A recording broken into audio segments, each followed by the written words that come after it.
আসন্ন বাজেটে স্বাস্থ্য শিক্ষা খাতে বরাদ্দ বাড়াবে সরকার। বিকেলে সচিবালয়ের সাংবাদিকদের সঙ্গে মত বিনিময়ের সময় কথা বলেন অর্থমন্ত্রী আমির খসরু মাহমুদ চৌধুরী।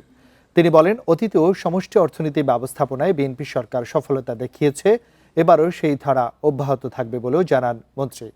অর্থনীতিকে গণতান্ত্রিক করে দেশের মানুষকে আরও বেশি অর্থনীতিতে যুক্ত করতে চায় সরকার। এ সময় মন্ত্রী বলেন, শেয়ার বাজারে বিনিয়োগকারীদের আস্থা ফেরাতে দ্রুতই সংস্কার করা হবে। এ সময় মন্ত্রী আরও জানান, সরকার নতুন করে কোনো টাকা ছাপায়নি। গ্রামের কামার কুমার থেকে শুরু করে একেবারে তাঁতি থেকে শুরু করে যারা কিন্তু কোনোদিন সাপোর্ট পায়নি, আমরা তাদের জন্য ক্রিয়েটিভ ইকোনমির মাধ্যমে তাদের কাছে financing, input, skill development, design development, branding এবং মার্কেটিং প্ল্যাটফর্ম করার কথা বলেছি থ্রু ক্রিয়েটিভ ইকোনমি।